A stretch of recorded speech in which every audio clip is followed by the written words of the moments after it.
Commander Jack Reynolds stood at the viewing window of his ship, the Earth and Hope *. The massive Zentari Palace station grew larger as they approached. It looked like a giant crystal snowflake floating in space, with light reflecting off its many surfaces. "Impressive, isn't it?" asked Lieutenant Chen, joining him at the window. Jack nodded. "Let's hope they're as impressed with us." After humanity's surprising victory against the Krell horde, enemies both humans and Zentari fought separately. The advanced alien civilization had finally agreed to talks. Jack knew this mission was critical. Humans needed allies in space, and the technologically superior Zentari would make powerful friends. The comm system crackled. "Commander Reynolds, we've received docking instructions." "Take us in slowly," Jack ordered. "Remember everyone, the Zentari value precision and control. Let's show them humans can be disciplined too." Inside the palace station, Princess Xarala reviewed the human files one last time. Her blue skin shimmered slightly under the light, and the luminescent markings on her face and hands glowed a cool blue, showing her calm, focused state. "Are you certain about meeting them personally, Your Highness?" asked Royal Advisor Velex. "These humans are unpredictable. Your father merely requested an evaluation report." Princess Xarala's six-fingered hand waved dismissively. "If I am to judge whether they deserve alliance with the Zentari Empire, I should observe them directly. Their victory against the Krell suggests there's more to them than our initial assessments indicated." "As you wish," Velex bowed. "The reception hall is prepared." The human delegation entered the grand reception hall with controlled wonder. Ceiling crystals floated without support, changing colors slowly. Zentari officials stood in perfect formation, their posture rigid and expressions neutral. Jack led his team forward, following the precise path marked on the floor. He had studied Zentari customs extensively and knew that deviation would be seen as disrespect. At the far end of the hall, Princess Xarala sat on a hovering throne. Unlike the other Zentari, whose skin tones ranged from pale blue to gray, the princess had a deeper sapphire complexion, a sign of royal blood. Her eyes, large and entirely silver with no visible pupils, studied the humans with scientific interest. Jack stopped at the exact distance protocol required and bowed at the precise angle that showed respect without submission. "Princess Xarala, daughter of Emperor Zorn the Wise, heir to the Zentari Dominion," Jack said clearly. "On behalf of Earth's United Nations, I bring greetings and hopes for mutual understanding between our peoples." The princess nodded slightly. "Commander Reynolds, your understanding of our protocols is adequate. The Zentari appreciate precision." She rose from her throne and descended the 7 steps to the main floor, an unexpected honor that caused murmurs among her court. "I wish to observe human customs as well," she explained. "Is there a greeting ritual you would perform on Earth?" Jack stepped forward and extended his hand. On Earth, trusted parties often shake hands. The princess looked at his hand with curiosity. After a moment's hesitation, she extended her own. As their hands touched, something extraordinary happened. The luminescent markings on Xarala's skin flashed brilliantly from blue to vibrant purple. She gasped, a very un-Zentari reaction, and quickly pulled her hand away. The court fell silent.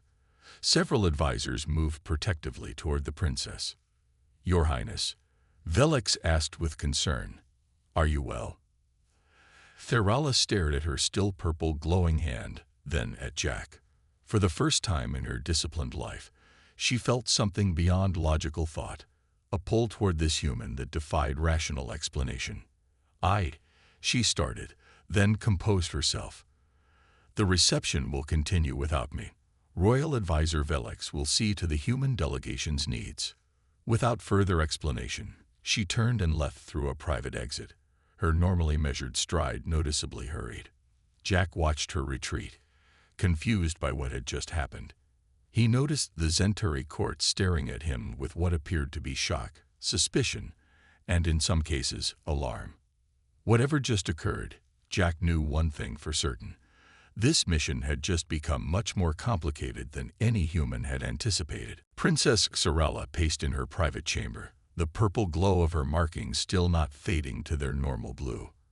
Her personal medical eye floated nearby, scanning her continuously. "Your Highness, your hormone levels are unprecedented," the AI reported. "Your brain activity shows patterns I have never recorded in you before." "Explain," Xarella demanded. Her normally calm voice had an edge to it now. "I cannot. This reaction has no medical precedent in my database." Xarella stopped pacing. "Search the historical archives. Look for any mention of reaction to alien species, particularly physical responses." While the AI searched, Xarella tried to understand what she had felt when touching the human. It wasn't just physical.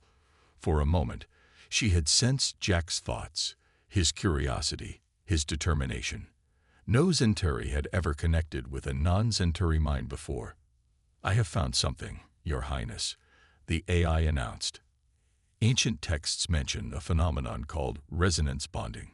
It was considered a myth from before our scientific age. The AI projected images of old Zentari scrolls. On them were drawings of Zentari with purple markings standing alongside strange alien beings. According to these legends, resonance bonds formed between Zentari and compatible aliens created pairs of great power. The texts claim such bonds helped save our species during the Dark Age, though most historians dismiss this as superstition. Xarella studied the images closely. "Is there any scientific basis?" The texts suggest resonance occurs when complementary neurological patterns align between species, creating a symbiotic enhancement of abilities. However, this was never scientifically verified. Xarella touched the screen, tracing the ancient drawings. "I need to study the human more closely." Meanwhile, Jack and his team were being shown to their quarters. The Zentari guide explained everything with precise detail, from the sleeping platforms to the recycled air system. "These accommodations are most impressive," Jack said, trying to maintain diplomatic conversation despite his confusion about the princess's abrupt departure. Royal Advisor Velix appeared at the doorway. "Commander Reynolds, I trust your quarters are satisfactory." "Very much so," Jack replied. "Is the princess well? I hope our greeting didn't cause offense." Velix's expression remained neutral. "Princess Xarella is attending to important matters. She requests your presence tomorrow for a cultural exchange session." After Velix left, Lieutenant Chen approached Jack. "Sir, did you notice how everyone reacted when the princess's markings changed color?" "Something significant happened." Jack nodded. "I felt something too, like a static shock, but in my mind. Let's proceed carefully. This mission just got more complicated." The next day, Jack was escorted to a large dome filled with plants from various worlds. Princess Xarella stood in the center, her markings now a swirling mixture of blue and purple. "Commander Reynolds," she greeted him formally. "Thank you for coming." "Princess Xarella," Jack bowed. "I hope you're well today." "I am, functioning adequately." She gestured to the dome around them. "This is my research area. I study biology across species." Jack noticed they were alone except for two silent guards by the far door. "A fascinating collection. On Earth, we have botanical gardens too." Xarella moved closer, studying him intensely. "Tell me, Commander, have you experienced anything unusual since our meeting yesterday?" Jack considered carefully before answering. "Actually, yes. I had strange dreams last night, of crystal cities I've never seen before." Xarella's markings flashed brighter purple. "Zentari cities. You saw our homeworld." "How is that possible?" Jack asked. "I believe we are experiencing what my people once called a resonance bond, a rare biological compatibility between species." She hesitated. "With your permission, I would like to conduct some tests." Jack noticed how the princess's formal manner had changed. There was curiosity in her voice now, maybe even excitement. "What kind of tests?" he asked. Nothing invasive, she assured him. But I need to understand what is happening between us. It could be important not just for me, but for both our species. Unwilling to help, Jack said, but I'd appreciate knowing what we're looking for. Cyrilla's silver eyes seemed to shimmer. We are looking for something thought impossible, Commander, a bridge between human and Centauri minds. From the shadows of the garden dome, a third Centauri watched them with cold anger. Prince Sovik, cousin to Cyrilla, and aspiring to be her mate, saw the changing colors of her markings with growing rage. The human will be eliminated, he whispered to himself. Our royal bloodline will not be contaminated by lesser species. A loud alarm woke Jack from sleep. Red lights flashed in his quarters, and a computerized voice spoke in both Centauri and English. Warning, life support malfunction. Oxygen levels dropping. Jack jumped up, quickly putting on his emergency breather. He rushed to the door connecting to his team's rooms. Everyone up. Grab your emergency gear, he shouted. As his team scrambled to respond, Jack noticed the room's temperature dropping rapidly. Ice was forming on the walls. This isn't just an oxygen problem, he said to Lieutenant Chen. The entire environmental system is failing.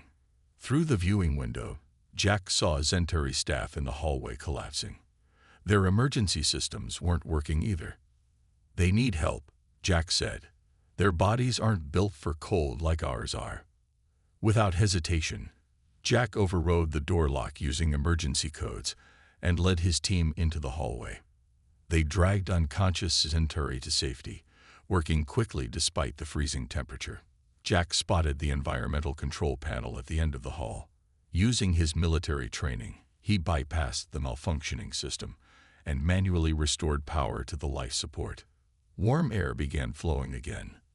The Centauri staff slowly regained consciousness as oxygen levels returned to normal.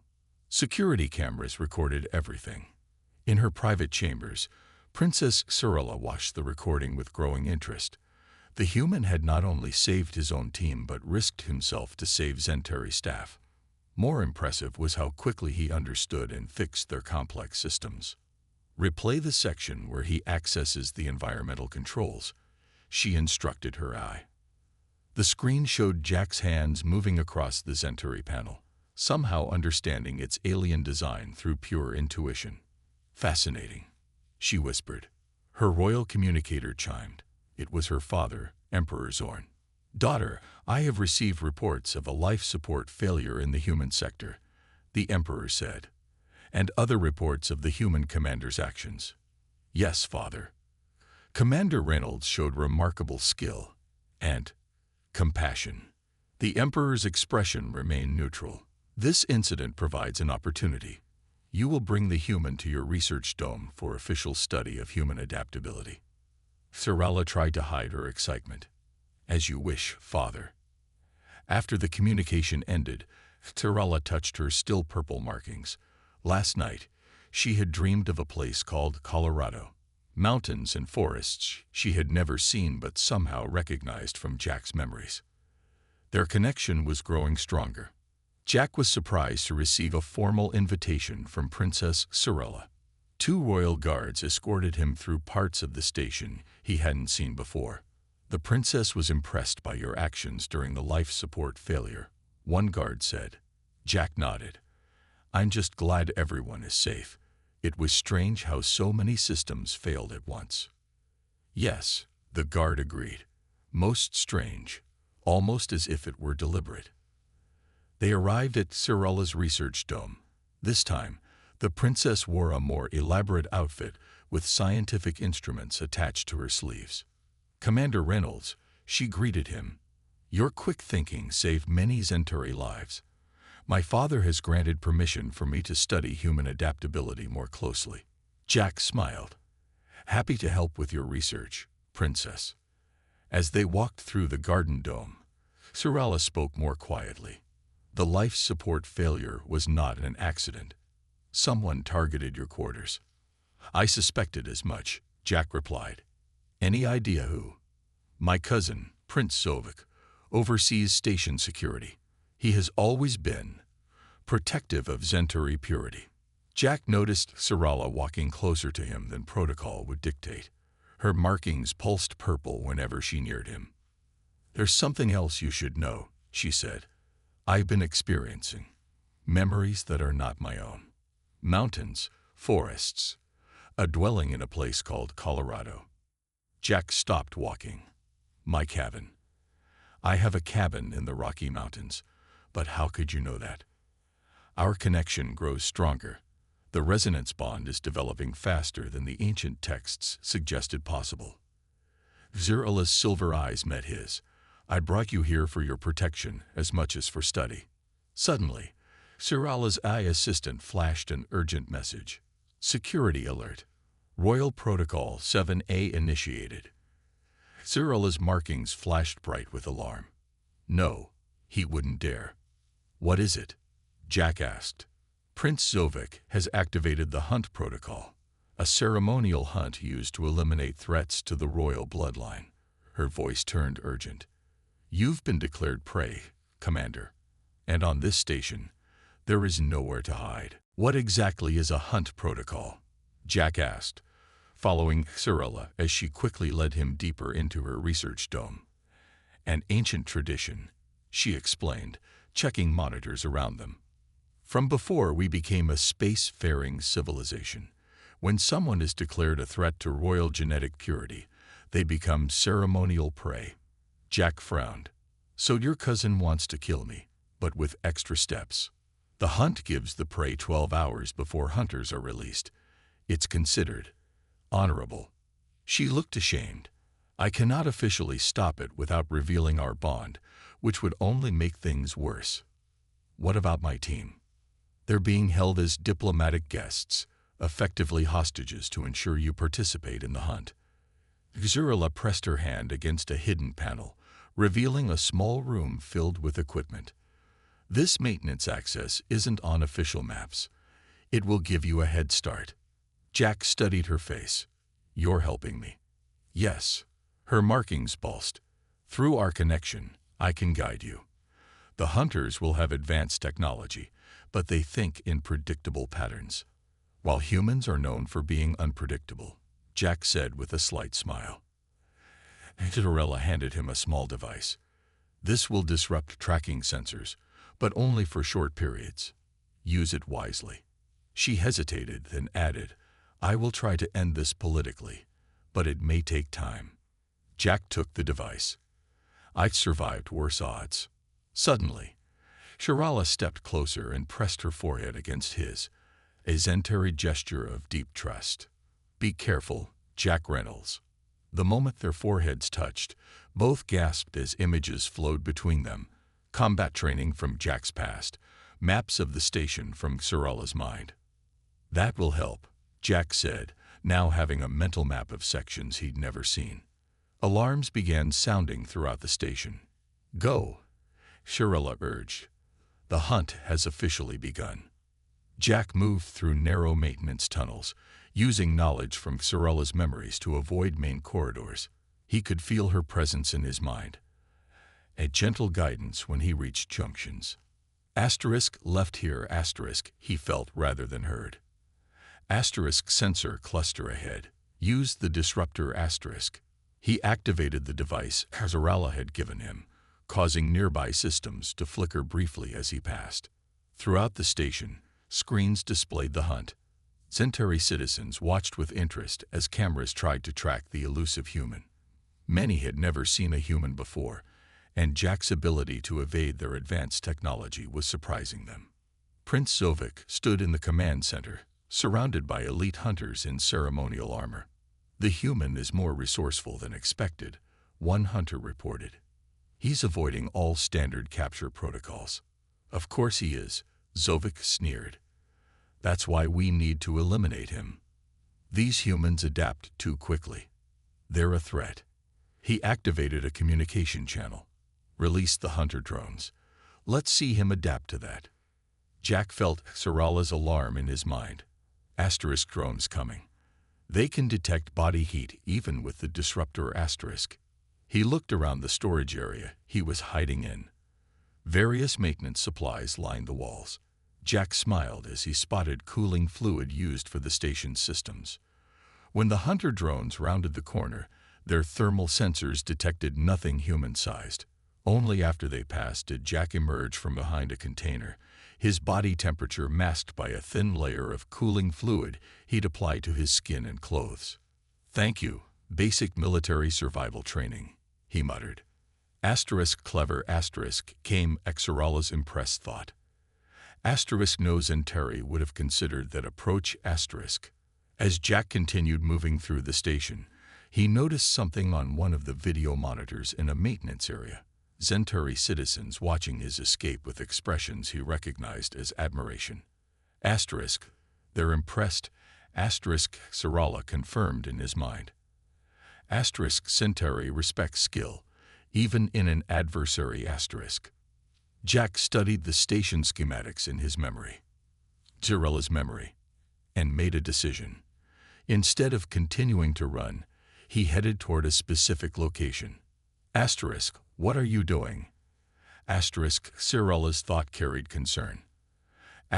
You're moving toward danger. I'm tired of running. Jack thought back. Time to change the game. He found what he was looking for, a central communication hub. Using techniques from both his military training and Xerala's technical knowledge, he bypassed security and accessed the station-wide broadcast system. Throughout the Zentari Palace station, screens changed to show Jack's face. "People of the Zentari Empire," he began, "my name is Commander Jack Reynolds of Earth. I challenge the legitimacy of this hunt under Section 7 of your own Ancient Rights Code, which guarantees all sentient beings the right to contest ceremonial judgments before the Emperor himself." The Grand Imperial Hall was filled with Zentari nobles and officials. They stood in perfect rows, their blue faces showing little emotion. But Jack could feel their curiosity as guards escorted him to the center of the room. Emperor Zorn sat on a floating crystal throne. His skin was deep blue, almost purple, and his silver eyes studied Jack carefully. "Commander Reynolds of Earth," the Emperor spoke. His voice was deep and echoed slightly. "You have invoked an ancient right few outsiders know of." Jack bowed respectfully. "Thank you for granting this audience, Your Imperial Majesty. Your knowledge of our laws is surprising," the Emperor noted. Prince Zovik stepped forward, his face tight with anger. "The human clearly had help, Father Emperor. This makes the threat he poses even more severe." The Emperor raised his hand for silence. "Commander Reynolds, you may speak your challenge." Jack stood straight, remembering diplomatic training. The hunt protocol is meant for threats to royal genetic purity. As a diplomatic representative of Earth, I pose no such threat. I respectfully request the hunt be cancelled and my team released. "He lies," Prince Zovik shouted. "Show them the evidence." The large screen appeared, showing recordings of Jack and Princess Xerala in her research dome, their foreheads touching. The princess's markings glowing bright purple. Gasps filled the hall. The Emperor's eyes widened slightly, a major reaction for his Zentari. "Princess Xerala has been contaminated by this human's presence," Zovik declared. "Her royal biology is changing. This is exactly what the hunt protocol was designed to prevent." The Emperor turned to his daughter, who had been standing quietly at the side. "Is this true, daughter?" Princess Xerala stepped forward, her head high. Though her markings still glowed purple, she moved with royal dignity. "I have not been contaminated, Father. I have been awakened." Her voice was clear and strong. "What is happening between Commander Reynolds and myself is not pollution but connection, a resonance bond. Myths and legends." Zovik laughed. "Will you base imperial policy on ancient fairy tales?" "Not tales," Xerala replied calmly. She nodded to her AI assistant, which projected images of old Zentari records. "Historical fact. During the Great Dying, when our genetic diversity was dangerously low, resonance bonds with compatible species saved our people from extinction." She turned to face the court. "Our ancestors rewrote history. Embarrassed, that our pure race needed outside help, but the evidence remains in our oldest archives. The Emperor studied the records carefully. These are from the Imperial sealed archives. Few have access to them. Because I feared this reaction, I researched in secret, Hexarella admitted. Father, what is happening is not a threat, but an opportunity. The bond allows sharing of thoughts, memories, strengths. To demonstrate, Sarala spoke in perfect English, a language she had never studied but had absorbed from Jack's mind. Then she switched back to Zentari. Human adaptability combined with Zentari precision. Imagine the possibilities. The Emperor was silent for a long moment. The entire court waited for his judgment. This requires further study, he finally said. The hunt is suspended pending investigation of these claims. Prince Zovik stepped forward. Father Emperor, you cannot. Silence. The Emperor's voice was sharp. Princess Sarala and Commander Reynolds will be confined together for scientific observation. Their connection will be studied properly before any final decision is made. Jack caught Sarala's eye across the room. Though her face remained composed in the Zentari way, he could feel her relief and excitement through their bond. Asterisk, this is better than I hoped. Asterisk, her thoughts reached him. Asterisk, we have time now. Asterisk. Asterisk, time for what? Asterisk, Jack thought back. Asterisk, time to show them what human and Zentari can accomplish together. Asterisk. The Emperor stood, signaling the end of the audience. As Jack was led away, he noticed something strange. The Emperor's own markings were flickering, showing traces of purple around the edges. Asterisk, your father. Asterisk, Jack thought to Sarala. Asterisk, yes. Asterisk, came her reply. Asterisk, there are more secrets in our royal bloodline than even I knew. Perhaps you are not the first human to form a bond with Zentari royalty. Asterisk. Jack and Sarala sat in a large observation room. Glass walls separated them from Zentari scientists who monitored their every move. For 3 days, they had been subjected to various tests measuring their unusual bond. I'm getting tired of being a lab specimen, Jack said, stretching his arms. Sarala smiled slightly, a gesture she had picked up from him. For Zentari scientists, this is moving extremely fast. They are fascinated by how our minds connect.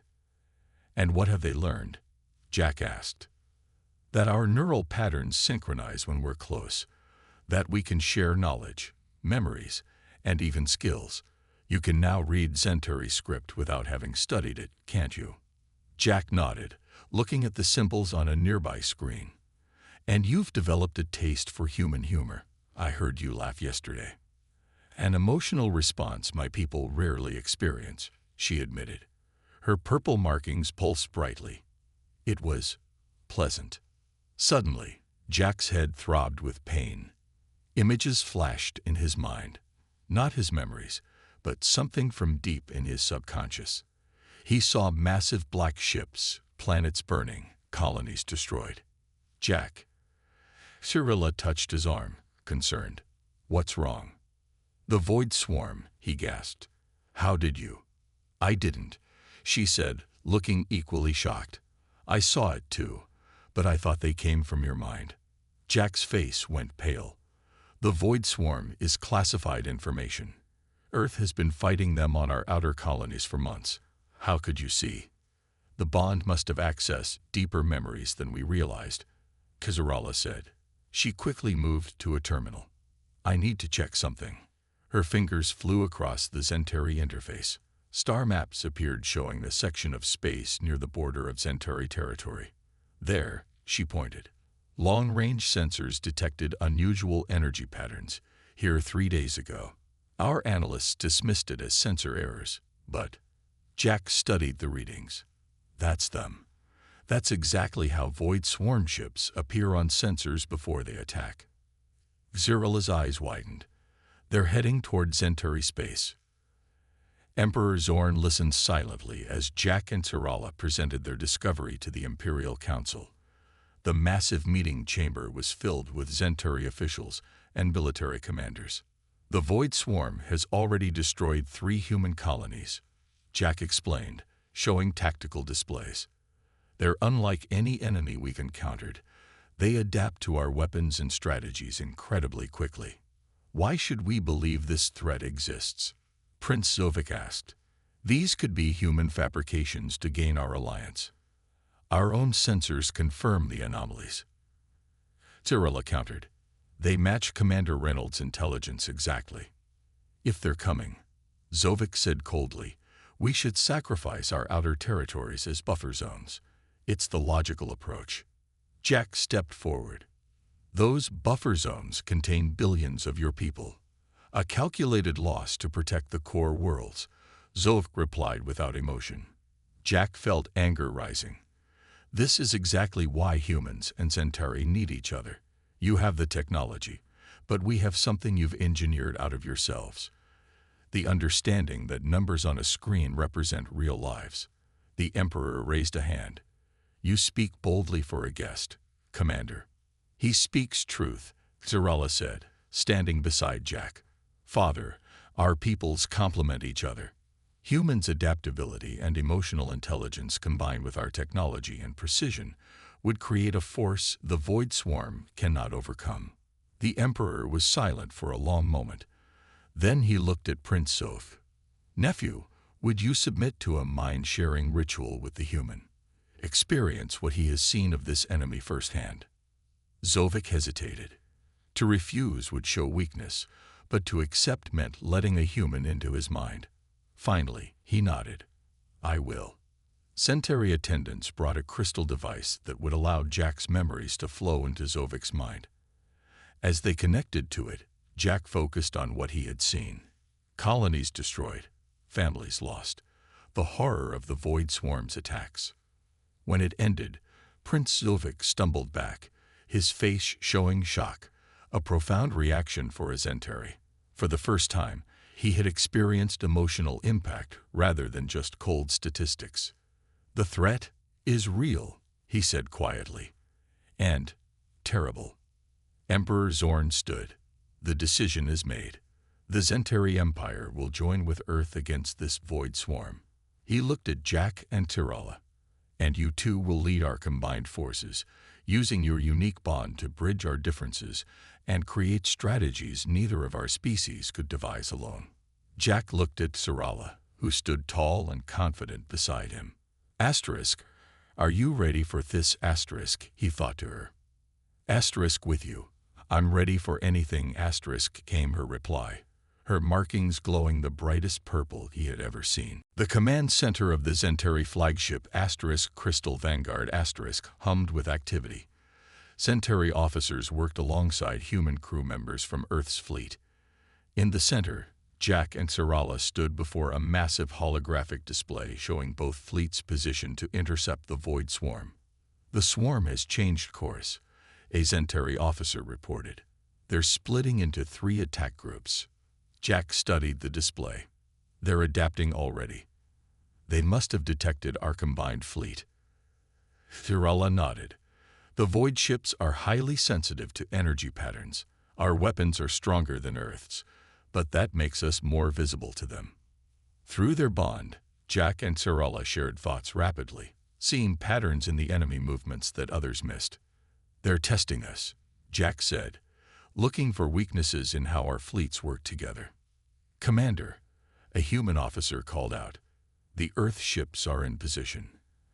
Admiral Chen requests final confirmation of the battle plan.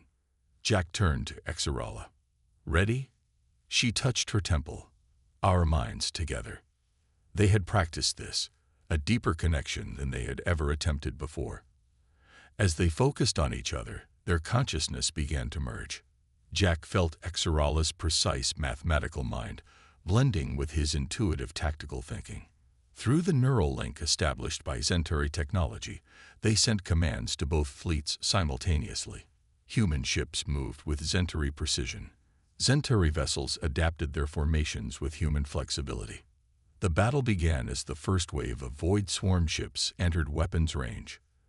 They're faster than our projections, a Centauri tactical officer reported with concern.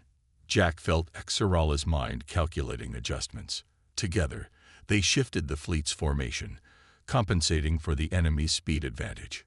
The The void ships were unlike anything most Centauri had seen. Black, shifting shapes that seemed to absorb light rather than reflect it. They fired strange energy weapons that adapted to whatever shields they encountered. "Second wave incoming," reported a human officer. "They've already adapted to our primary weapon frequencies." This was the swarm's greatest strength, rapid adaptation to any attack. What worked once never worked twice. Through their bond, Jack felt Xerala's brilliant idea forming. Asterisk random patterns, but not truly random. Asterisk. Change weapons frequency constantly, Jack ordered the human fleet. Don't establish any pattern they can adapt to. Adjust shield harmonics every 30 seconds. Xerala commanded the Centauri ships. Use the sequence we're sending now. The sequence wasn't truly random. It followed a complex mathematical pattern from Xerala's mind, but incorporated human-like variations that made it appear unpredictable to the swarm's adaptive intelligence. For hours, the battle raged. The combined fleet held its ground, but the strain on Jack and Xerala grew, maintaining their deep mental connection, while coordinating two different fleets taxed them severely.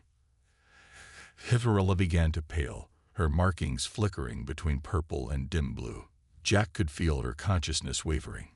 "She can't maintain the connection much longer," a Centauri medical officer warned.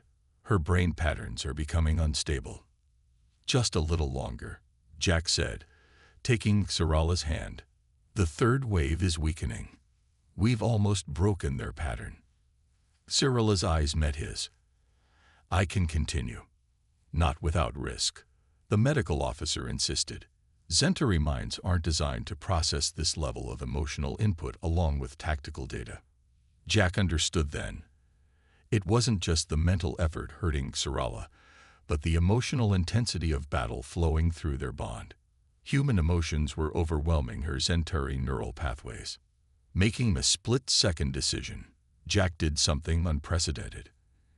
Instead of trying to shield her from his emotions, he deliberately sent her positive ones: courage, determination, and his growing feelings for her. Not as information, but as strength she could draw on. "What are you doing?" gasped a Centauri scientist monitoring their bond. "The connection is overloading." But it wasn't. Xerala's markings blazed bright purple again. She stood straighter, her mind stabilizing. Asterisk, I feel you. Asterisk, her thoughts came clearly. Asterisk, all of you. It's beautiful. Asterisk. Together, they issued the final commands that broke the swarm's formation. The enemy ships began retreating, unable to adapt to the hybrid strategies of the combined fleet. Victory cheers filled the command center. But as the neural link disengaged, Xerala collapsed, her mind overwhelmed by the intensity of human emotion she had never been designed to process. "Medical team," Jack shouted, catching her as she fell. "Something's wrong." Her markings flickered weakly as she looked up at him. "Worth it," she whispered before losing consciousness. Jack sat beside Xerala's medical pod for 3 days straight. Her body lay still, connected to various Centauri medical devices. Her markings barely glowed, occasionally flickering between blue and purple. "Her physical condition is stable," the chief medical officer explained. "But her mind is in chaos." Human emotions were too intense for Centauri neural pathways. Emperor Zorn visited daily, watching his daughter with concern rarely shown by Centauri. Even Prince Zovik came.